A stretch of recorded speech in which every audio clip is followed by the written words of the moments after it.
Sanjay Singh, professor Ashwini महाजन कह रहे हैं भाई डिटेल आने दो ना, अभी हस्ताक्षर थोड़ा हुए हैं, अभी तो मसौदे पर एक सहमति बनी है, इतनी हड़बड़ी क्या है कि नहीं नहीं अभी बताओ क्या हुआ है क्या नहीं हुआ है, आ जाएगा इन ड्यू कॉर्स सब कुछ सामने। देखिए संदीप भाई, यह बहुत ही दुर्भाग्यपूर्ण और बहुत ही शर्मनाक बात है कि भारत जो दुनिया का सबसे बड़ा लोकतंत्र है उसके भविष्य का फैसला अमेरिका कर रहा है और बार बार हमको अपमानित करता है। जब हमको अपमानित करता है तो भारतीय जनता पार्टी के प्रवक्ता और गोदी मीडिया के लोग कहते हैं अरे अरे भाई आप ट्रंप के ऊपर भरोसा कर रहे हैं, वो तो एक नॉन सीरियस आदमी है, दिन भर गाली गलौज की भाषा बोलता रहता है, अरे उस ट्रंप पे क्यों आप भरोसा कर रहे हैं। जब कोई ट्रेड डील हो जाती है किसी दबाव में तो कहते देखो देखो देखो ट्रंप ने क्या बेहतरीन डील हमको दी है। अरे तो भाई हम झुके नहीं, हम झुके नहीं, 50% से 18% पर आना पड़ा ना, वो तो कह रहे थे 25 और बढ़ा दूंगा, झुकना पड़ा ट्रंप को। हम दो उदाहरण आपको सिर्फ दे रहे हैं संदीप भाई, सिर्फ 2 उदाहरण दे रहा हूं।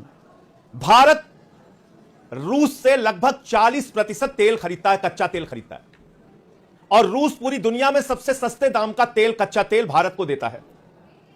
यानी 65 से $75 प्रति बैरल रूस से हमको जो तेल मिलता है, अगर हम अमेरिका से वही तेल खरीदते हैं, वेनेजुला से वही तेल खरीदते हैं, तो वेनेजुला के तेल को रिफाइन करने में ज्यादा खर्च करना पड़ेगा, और अमेरिका का जो 4 से 7% हम तेल खरीदते हैं वो खरीदते हैं $10 से $12 महंगा।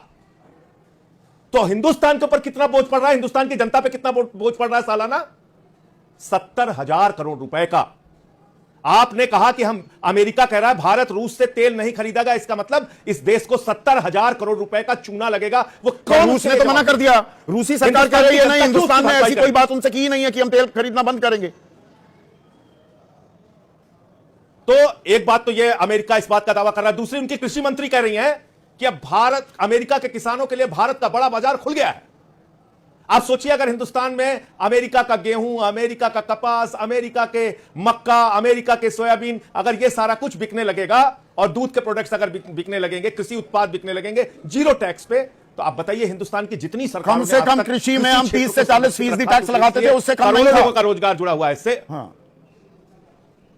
और आप कह रहे हैं कि हम तो आपसे साहब बिल्कुल टैक्स नहीं लेंगे, आप आइए हमारे यहां व्यापार कीजिए, कृषि क्षेत्र हम आपके लिए खोल रहे हैं, हम आपसे तेल मंगाएंगे, आप आइए हिंदुस्तान में हजारों लाखों करोड़ का व्यापार कीजिए, हम जीरो टैक्स, आपसे कोई टैक्स नहीं लेंगे, लेकिन हम 18% टैक्स आपको देंगे। ये पर चीन से तो 37% टैक्स ले रहा है अमेरिका।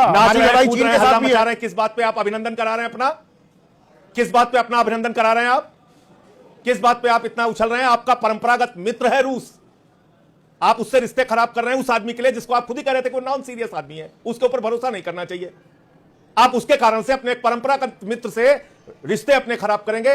और जो आंखें तले रहा था उसको झुकने पर मजबूर तो कर दिया ना, जो अमेरिका का दावा, झुकने पर तो मजबूर कर दिया ना अमेरिका को। कैसे झुक गए भाई, कैसे झुक गए?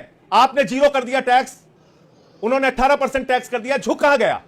आप मुझे बताइए ना। आपने हिंदुस्तान के लोगों पर महंगे तेल का बोझ डाल दिया, हिंदुस्तान के किसानों का जीवन संकट में डाल दिया। आपको याद रखना होगा संदीप जी, लाखों लाख रुपए की सब्सिडी अमेरिका के किसानों को मिलती है, और हिंदुस्तान के किसानों के लिए कृषि उनके जीवन यापन का साधन है। यह बुनियादी फर्क है। अमेरिका का किसान उद्योग के तौर पे कृषि को करता है, हिंदुस्तान का किसान जीवन यापन के लिए यानी कि गेहूं बेच के अपने बच्चे की फीस जमा करता है। डिटेल आने दीजिए ना, आप पहले ही उसका जीवन संकट, आप पहले ही विलाप कर रहे हैं, आप पहले ही डरा रहे हैं, भ्रम पैदा कर रहे हैं किसानों में, वो डरेंगे। अरे भाई मैं विलाप कर रहा हूं। पीयूष गोयल ने कोई स्पष्टीकरण दिया अपनी बातचीत में? सिर्फ हमेशा विपक्ष को आरोपित करने के अलावा इन लोगों के पास कोई काम रहता है? चलिए डिटेल आप मांगिएगा राज्यसभा में, आप